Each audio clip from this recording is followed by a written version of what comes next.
پہلی بات تو یہ ہمارے بعض لوگوں کے ذہنوں میں سادہ دل لوگ وہ سمجھتے ہیں کہ پوری دنیا میں ایک ہی دفعہ آ جانی چاہیے. یہ کوئی علاقائی خلافت تو نہیں ہو سکتی، خلافت تو عالمی ہوتی ہے. ان سے میں کہتا ہوں عالمی خلافت کب تھی جناب؟ یہ تو نہ خلافت راشدہ میں عالمی تھی. کیا ہندوستان شامل تھا اس میں؟ کیا چین شامل تھا؟ کیا یورپ شامل تھا؟ اور سب سے بڑی بات یہ، اگر ایک دم پوری دنیا پر خلافت قائم ہو سکتی تو حضور کے دست مبارک سے ہوتی، لیکن نہیں ہوئی. نتیجہ کیا نکلا؟ ایک ملک میں حضور نے قائم کر دی، جزیرہ نما عرب، یہاں خلافت قائم ہو گئی، حضور خلیفہ ہے. اب وہ نقطہ کون سا ہوگا، نقطہ آغاز کون سا ہوگا؟ اس میں پہلی بات تو میں نے کہا جو شک کرے گا اس کا پھر ایمان مشکوک ہے. ہوگا، لازماً ہوگا، گلوبل ہوگا، پوری دنیا میں ہوگا. کہاں سے شروع ہوگا اس میں آپ اختلاف کر سکتے ہیں، لیکن مجھے تو دو حدیثیں تو ملی ہیں جن سے یہ اندازہ ہوتا ہے کہ یہ اس مشرقی خطے سے ہوگا، عرب کے مشرق کی جانب کسی ملک سے ہوگا، کسی خطے سے ہوگا. وہ حدیثیں بھی اب آپ پڑھ لیجئے پہلے. پھر میں کہہ رہا ہوں یہ خزانہ ہے جو ہم نے آپ کی خدمت میں پیش کیا ہے، کاش کہ آپ اس کی قدر کر سکیں. یہ حدیثیں آپ کو ازبر ہو جائیں، یاد ہو جائیں، لوح قلب پر نقش ہو جائیں. ہندوستان اور خراسان یعنی موجودہ افغانستان کا ذکر. ابن ماجہ کی روایت ہے عن عبداللہ ابن الحارث رضی اللہ تعالی عنہ قال رسول اللہ صلی اللہ علیہ وسلم یخرج ناس من المشرق یؤتئون للمہدی یعنی سلطانہ، یعنی سلطانہ، دونوں طرح سے پڑھ سکتے ہیں. حضرت عبداللہ ابن حارث فرماتے ہیں رضی اللہ تعالی عنہ کہ حضور نے ارشاد فرمایا مشرق کی طرف سے وہ فوجیں نکلیں گی، لوگ آئیں گے جو عرب میں مہدی کی حکومت قائم کریں گے. یہ مہدی کون ہوں گے اس کا ذکر میں ذرا بعد میں کروں گا، لیکن نوٹ کر لیجئے کہ مہدی سے پہلے لازماً کسی مشرقی علاقے کے اندر وہ نظام قائم ہو چکے گا، تب وہاں سے فوجیں آئیں گی نا. یہ مشرق کون سا ہے؟ عرب کے مشرق میں آپ چلیے ایران بھی آ جائے گا، افغانستان بھی ہے، پاکستان بھی ہے، اور اگر اسے اور توسیع دیں تو ہندوستان بھی ہے. یہ ہے عرب کا مشرق. اس سے فوجیں جائیں گی. اس کا کیا مطلب ہے کہ اس میں سے کسی جگہ پر نظام خلافت پہلے قائم ہو جائے گا تاکہ وہاں سے فوجیں جائیں گی جو جزیرہ نما عرب میں حضرت مہدی کی حکومت کو قائم کریں گی. اب دوسری حدیث سنیے. یہ سنن ابن ماجہ کی حدیث تھی جو میں نے آپ کو سنائی، آپ نے پڑھی. دوسری عن ابی ہریرہ رضی اللہ تعالی عنہ، یہ ترمذی شریف کی روایت ہے. قال قال رسول اللہ صلی اللہ علیہ وسلم یخرج من خراسان رایات سود لا يردها شیء حتی تنصب بایلیا. خراسان کے علاقے سے سیاہ جھنڈے لے کر فوجیں آئیں گی، ان کا رخ کوئی موڑ نہیں سکے گا، ان کو پیچھے پھیر نہیں سکیں گے کوئی بھی، یہاں تک کہ وہ یروشلم میں جا کر جھنڈے نصب کر دیں گے.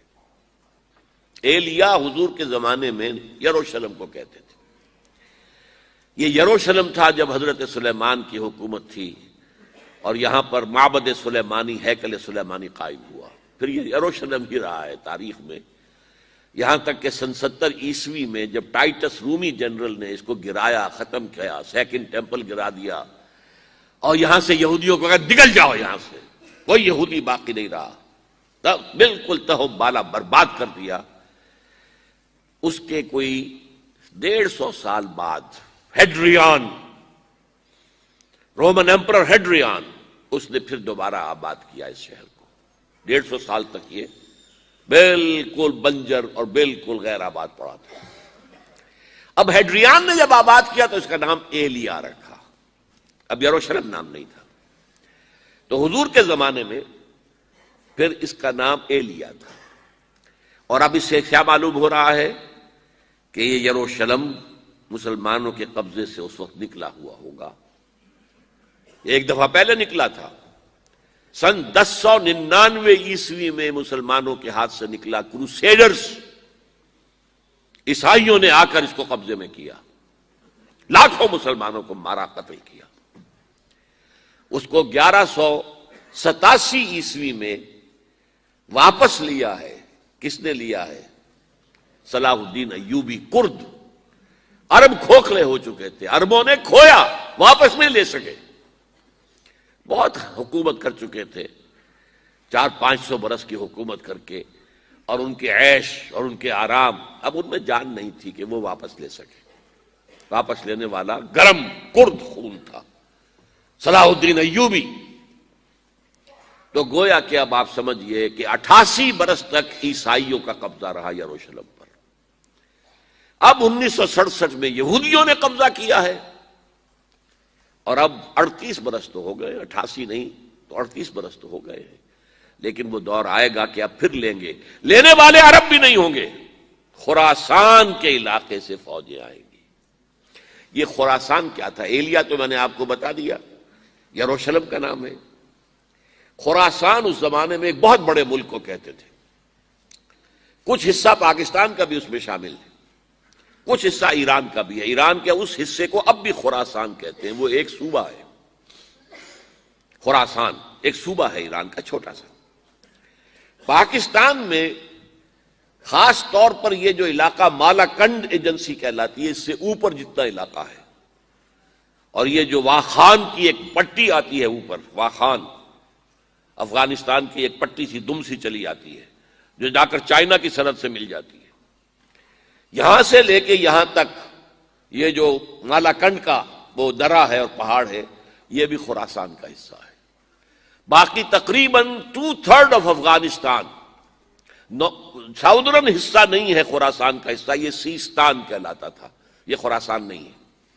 لیکن یہ کہ اوپر کا 2/3 آف افغانستان، اور اس کے ساتھ یہ جو عرب، جو اب یہ ترک ممالک آزاد ہوئے ہیں سوویت یونین کی ڈسولوشن کے ساتھ، یہ سارا علاقہ کہلاتا ہے خراسان بزرگ، دی گریٹ خراسان۔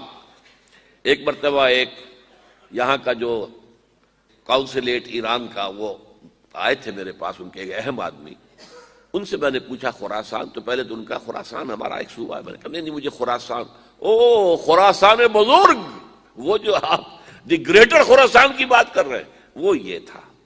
پھر میں نے اور ذریعوں سے بھی تحقیق کی، پہلے خیال تھا کہ پورا افغانستان اس میں شامل ہے، لیکن اب معلوم ہوا کہ نہیں، یہ جو جنوبی حصہ ہے یہ سیستان کہلاتا تھا، کچھ بلوچستان کا حصہ اس میں شامل تھا، اور کچھ یہ جنوبی حصہ افغانستان کا۔